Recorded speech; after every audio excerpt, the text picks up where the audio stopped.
नमस्कार भाइयों बहनों। आज का वीडियो ये भी एक जानकारी है जो किसी ने मांगी थी। तो जिन्होंने जानकारी मांगी है उनका नाम है राहुल कुमार।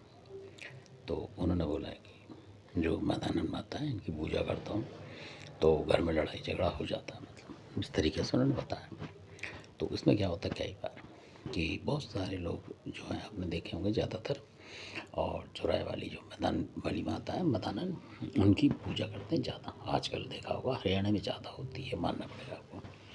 और पुराने जो यूपी की मैं बात बताऊंगा तो उसमें लोग कम मानते थे इनको।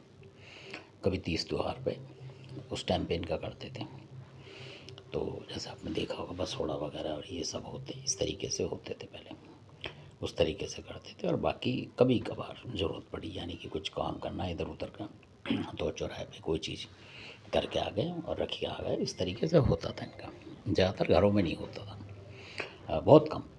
यानी कि और जो शक्ति होती थी इनसे काम लिया करते थे लोग। तो इनको कभी कभी एक मतलब माता की तरीके से पूजा करते थे कभी कभी।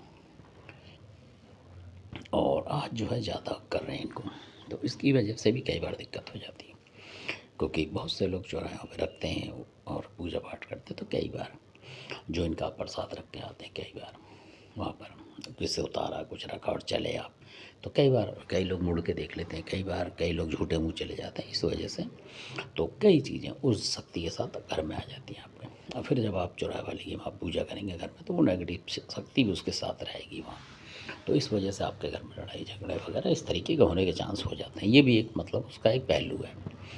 और कई दफ़ा इसमें ये भी होता है कि कोई जो गुरु होता है आपको दे गया, कई बार ऐसा होता है कि हाथ पल्ला कर जाता है इनका कि जो मदानंद माता है इसको आप करो, ये करो वो करो। कई गुरु होते हैं और उनके जोड़े में उन्होंने मदानंद के साथ कोई और शक्ति लगाई होती है। कई बार वो नेगेटिव शक्ति होती है, उनके घर की होती है, इधर उधर की, तो वो भी उसमें के साथ दे जाते हैं।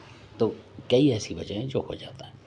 तो इसलिए जैसे कई और देवता हैं, आपने देखा होगा आपने, उनको लेते के साथ लोग परेशान हो जाए। क्यों? क्योंकि उनके जोड़े में नेगेटिव शक्ति होती है और वो भगत छानता नहीं है, जो भी है वो आपको टेक जाता है पूजा पाठ करा के। तो ये कई सारे कारण हैं इसमें, मतलब ये आपको अपना हिसाब से देखना पड़ेगा। और अगर होता है आपके साथ झगड़ा इस तरीके से पूजा करने में, तो समझ लो कोई ना कोई इसमें नेगेटिव चीज़ है। और या कई बार ऐसा होता है कि कोई आपका दादा परदादा और जो पुराने ज़माने का हो, जिसकी पहले पूजा होती हो और वो सारी देवियों को साधता हो, तो हो सकता है वो कोई ऐसी शक्ति साधता हो जो कि चौराहे वाली ना हो, उससे ऊपर की कोई और शक्ति हो, मतलब। और आप उसको मान नहीं पा रहे हैं और इनको ज़्यादा वो दे रहे हैं, मतलब पूजा पाठ, तो इसलिए भी गुस्सा हो जाता है कोई कोई रहता। तो उस वजह से भी घर में लड़ाई होगी, क्योंकि जिसकी करनी चाहिए आपको मतलब पूजा, जैसा प्रथम गणेश जी माने जाते हैं, इसी तरीके से घर का भी एक होता है, कोई ना कोई हर घर में अलग अलग। तो उसका पता होना चाहिए आपको कि किसकी आपको पहले पूजा करनी है। इस वजह से भी होती है, क्योंकि वो रैपा वगैरह जो आउत वगैरह कई होते हैं बहुत टक्कर देने वाले, वो पसंद नहीं करते इस बात को। तो आपके घर में फिर बेदरंग होता है, कई बार लड़ाई होती है, मियाँ बीवी की हो जाए, कुछ हो जाए, आप सोचें हम तो अच्छा काम कर रहे हैं और गलत हो रहा है। तो ये बहुत सारे कारण हैं, इसको आप देखें घर में बैठ के। अगर आप जानकार हैं तो तार पूजा देखें कि इस तरीके की कोई नेगेटिव शक्ति तो नहीं है। धन्यवाद, आपने सुना।